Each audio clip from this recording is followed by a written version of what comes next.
L'Éternel est mon berger, je ne manquerai de rien. Il me fait reposer en de verts pâturages. L'Éternel est mon berger, je ne manquerai de rien. Il me fait reposer en de verts pâturages. Alléluia. Sois béni, Père Céleste. Ma capacité vient de Dieu. Alléluia. Je puis tout par Christ qui me fortifie. Oh, tu es le cep, je suis le sarment. Tu es le tronc, je suis la branche. Alléluia. Jean-Baptiste disait, quand il a vu Jésus arriver, voici l'agneau de Dieu qui va être immolé pour vous. Voici l'agneau de Dieu qui ôte le péché du monde. Lui, Jésus, il va vous baptiser du Saint-Esprit et de feu. Oh, alléluia. Jésus est dans le Père et le Père est en Jésus. Et si vous voulez avoir accès à la personne du Saint-Esprit, il faut passer par la porte qui est Jésus. C'est une personne. C'est Jésus. C'est la parole faite chair. La parole qui a créé le monde. Le Père l'a rêvé, l'a visualisé. Genèse 1, verset 2. L'Esprit se mouvait au-dessus des eaux et rien ne se passait pendant des siècles, des millénaires. L'Esprit était là, il attendait. La Bible dit que, littéralement, dans l'hébreu, c'est l'Esprit incubé. C'est-à-dire, il était enceinte d'une vision. Donc, dans le cœur du Père, il y avait une vision. Il y avait un projet. La création. Les mondes, les galaxies, l'univers. Et Dieu incubé. Et le Saint-Esprit planait là. L'Esprit de Dieu, Dieu est Esprit. Il l'incubait, il était enceinte d'une vision. Donc le Père Céleste rêve, visualise des projets. Après il le voit parler, lumière. Et la lumière fut. Ce n'était pas le soleil a été créé le 4e jour. Lumière, c'était une lumière divine.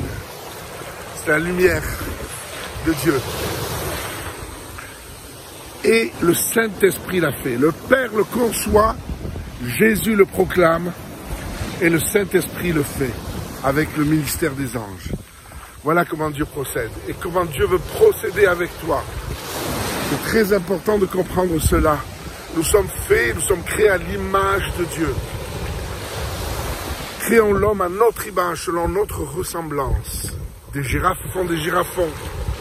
Des lions font des lionceaux. Des éléphants font des éléphanteaux. Et Dieu crée des dieux. Nous sommes tous créatures de Dieu. Tous. Non, nous ne sommes pas tous fils de Dieu. Pour être fils de Dieu, il faut accepter Jésus. Il faut accepter le Fils de Dieu et rentrer en lui. Et là, tu deviens en lui fils ou fille de Dieu. Toute l'humanité, ce sont des créatures de Dieu. Mais pour devenir fils de Dieu, il faut accepter Jésus comme son sauveur personnel. Et nous-mêmes, nous sommes fils de Dieu. Dieu crée des dieux. Jésus a dit lui-même, avant qu'Abraham fût, par le religieux, je suis. On pourrait dire c'est une erreur grammaticale. Il aurait dû dire j'étais. Non, je suis. Il est le Dieu. Il est le même hier, aujourd'hui, éternellement. Il est le Dieu, je suis. Et là, Jésus a prouvé qu'il était Dieu. C'est la même chose qu'il a été dit à Moïse. Comment tu t'appelles avant d'aller vers le Pharaon pour qu'il libère le peuple qui était en esclavage depuis 420 ans? Comment tu t'appelles? Et Dieu lui a dit, va leur dire que je m'appelle je suis. Il dit, c'est pas un nom ça. Je suis. Et Jésus, il a compris pour lui-même. Ça prouve que la divinité de Jésus. Avant qu'Abraham fût, je suis, leur dit le religieux. Il leur dit, mais tu te prends plus grand qu'Abraham, tu te prends pour Dieu, mais qui tu es, toi? Tu te prends pour qui, toi?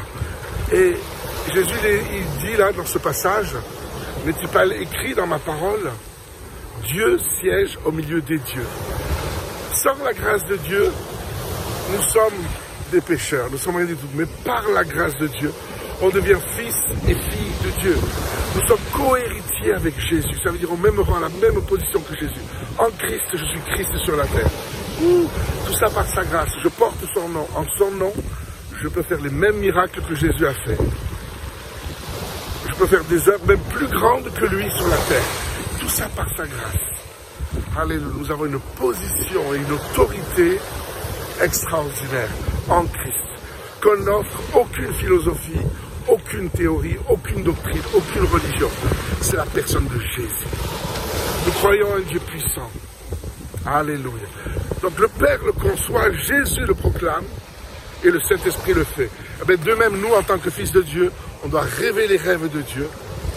On doit les proclamer, on doit les prier, on doit les proclamer. Et après, on agit en conséquence. Et le Saint-Esprit nous accompagne. Nous sommes créés à l'image de Dieu. Donc on doit fonctionner comme Dieu fonctionne. Alléluia. Tel père, tel fils. Des girafes font des girafons, des lions font des lionceaux, des éléphants font des éléphanteaux. Et nous, créons l'homme à notre ressemblance. Créons, c'est qui? C'est Père, le Père, Jésus et le Saint-Esprit. Elohim, c'est Dieu au pluriel.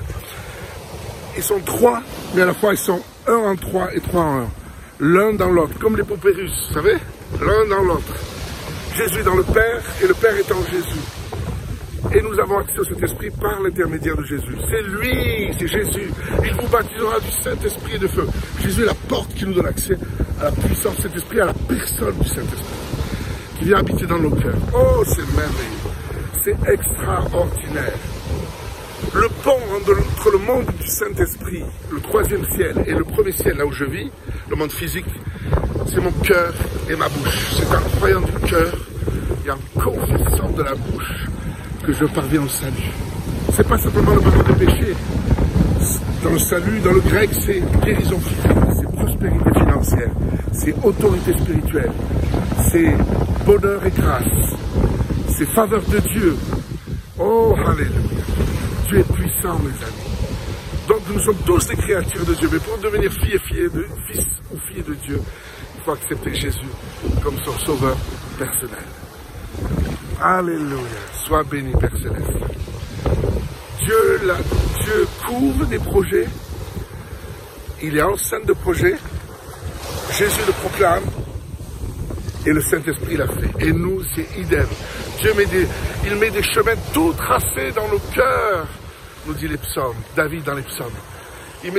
Quand on a une communion avec lui, on se remplit du Saint-Esprit, on cherche sa face, on cherche quelle est notre destinée. Dieu met des projets dans nos cœurs. Il met des chemins, ça veut dire, un chemin c'est là où tu prends la direction. Il met des chemins tout tracés dans ton cœur. Il sait, pour que tu saches où tu vas. Quand j'entends des chrétiens qui ont 10 ans, 15 ans de conversion, 20 ans de conversion, ils disent « Ah, mais je sais pas, il faut que je prie pour ça, pour savoir si c'est la volonté de Dieu. » Mais c'est pas normal. Mais qu'est-ce qu'on vous enseigne? Où tu en es dans la foi? On dit un bébé dans la foi qui parle. Paul disait « Nous savons quelle est la volonté de Dieu. » Il savait, nous avons la pensée de Christ.